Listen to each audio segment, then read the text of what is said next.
You sit down to relax, but even calm moments feel wrong now. Silence feels itchy. Stillness feels like something you should escape from immediately.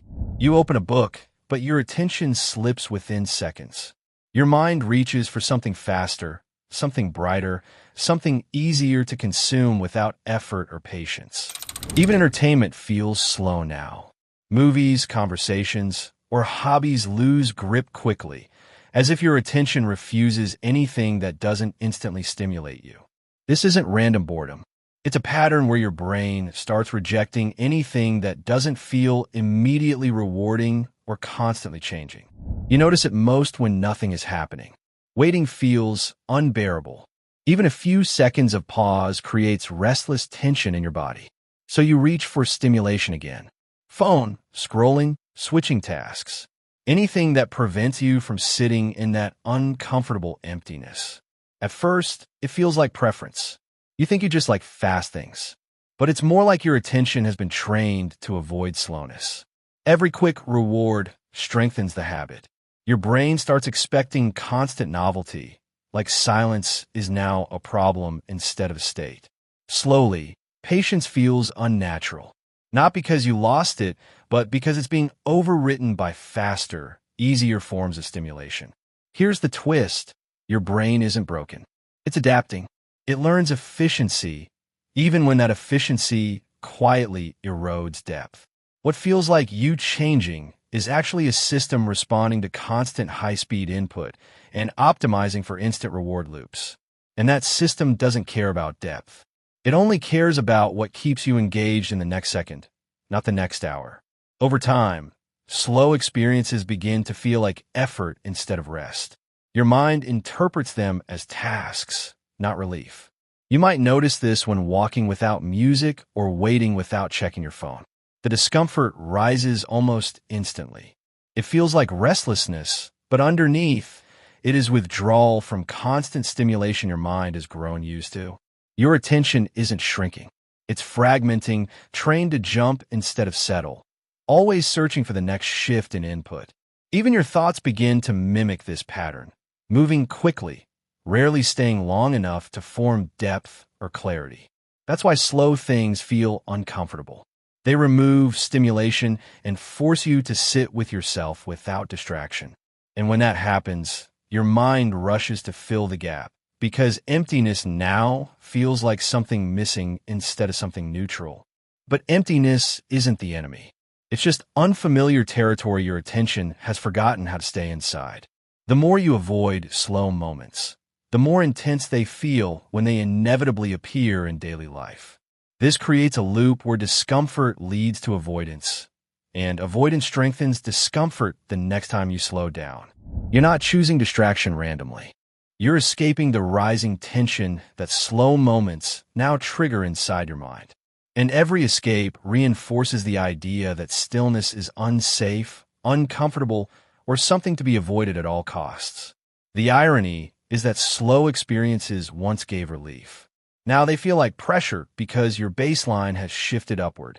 This shift is subtle. You don't notice it happening day by day. You only notice when calm suddenly feels unbearable.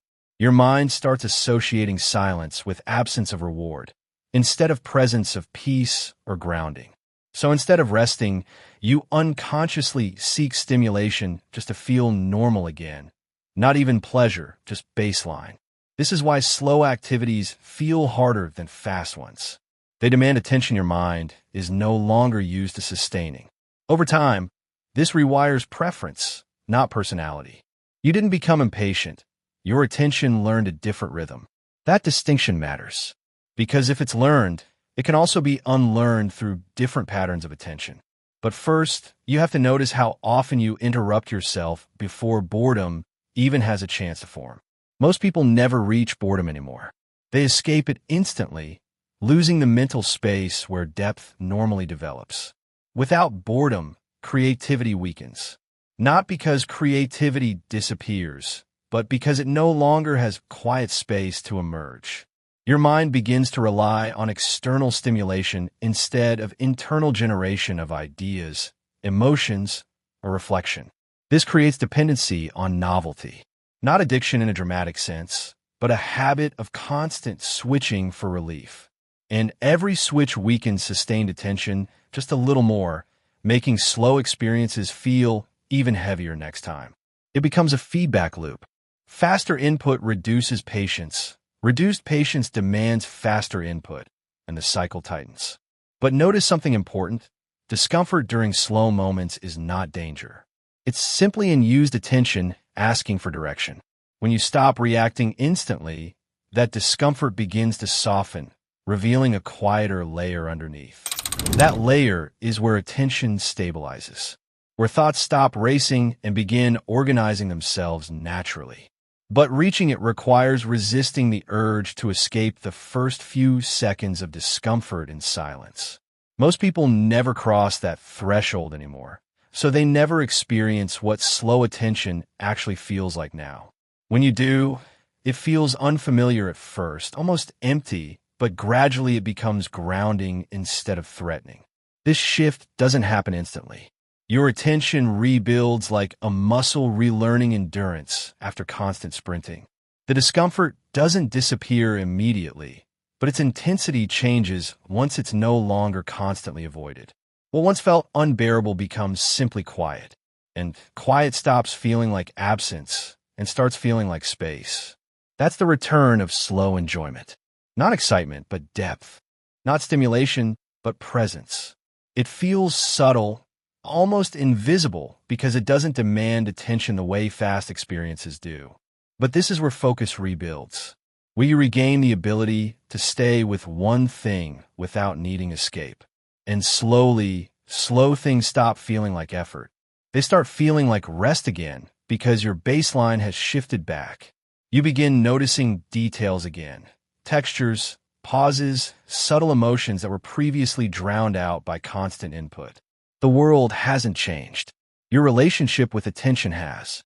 And that changes everything about experience itself. Even boredom becomes useful again. Not something to escape, but something that quietly reorganizes your inner world. And in that space, you stop chasing constant stimulation because you're no longer dependent on it to feel okay. You realize slow experiences were never the problem. Your nervous system was simply overloaded and forgot how to settle. That realization changes how you interpret discomfort. And with repeated exposure to slowness, your attention learns patience again, not as effort, but as familiarity. You stop needing every moment to be filled. Some moments simply exist, and that becomes enough again. And that's when you realize the problem was never slow things. It was the loss of comfort inside silence itself. Slow returns not as novelty, but as something deeply human, a rhythm your mind remembers once it is given space again. And in that return, you don't become someone new. You simply become able to stay with yourself again.